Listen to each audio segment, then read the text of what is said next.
Pulse Entertainment.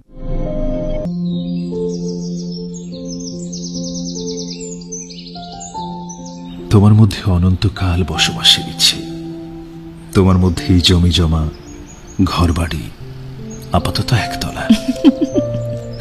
হাসছো কেন? বলো, হাসছো কেন? একতলা আমার এক বিন্দু পছন্দ নয়। সকাল সন্ধে চাঁদের সঙ্গে গল্প গুজব হবে, তেমন উঁচু না হলে আবার বাড়ি নাকি? আচ্ছা, তাই হবে। চাঁদের গা ছুঁয়ে বাড়ি, রহস্য উপন্যাসের মতো ঘোরানো পেঁচানো সিঁড়ি, বাঁকে বাঁকে সোনালি ফ্রেমে বাঁধানো স্বপ্ন দৃশ্য, সিং সমেত মায়া হরিণের মুন্ড। হাসছো কেন? বলো, হাসছো কেন? কাটা হরিণ দেয়ালে ঝুলবে, অসহ্য।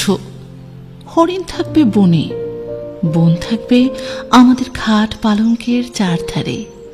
খাট পালঙ্কের নিচে ছোট্ট একটা পাহাড়, পাহাড়ের পেট চিরে ঝর্ণা। আচ্ছা, তাই হবে।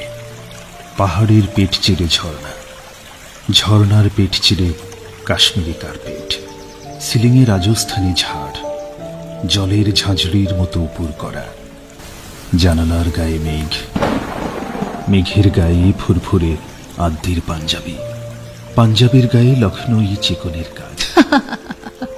হাসছো কেন? বলো, হাসছো কেন? মেঘ রোজ রোজ পাঞ্জাবি পরবে কেন?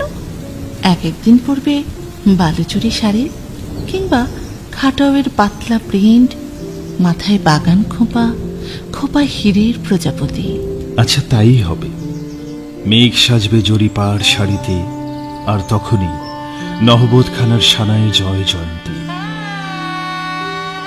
আর তখনই অরণ্যের রন্ধ্রে রন্ধ্রে বনো জানোয়ারের হাত ডাক, খাদে ঝাঁপিয়ে পড়ার জন্য জেগে উঠবে জলপ্রপাত, শিকারীর জন্য তীর ধনুক দামামা দুন্ধুভি। হাসছো কেন? বলো, হাসছো কেন? তুমি এমন ভাবে বলছো যেন ভালোবাসা মানে সাপে আর নেউলে ভয়াবহ একটা যুদ্ধ। ভয় লাগছে। অন্য গল্প বলো।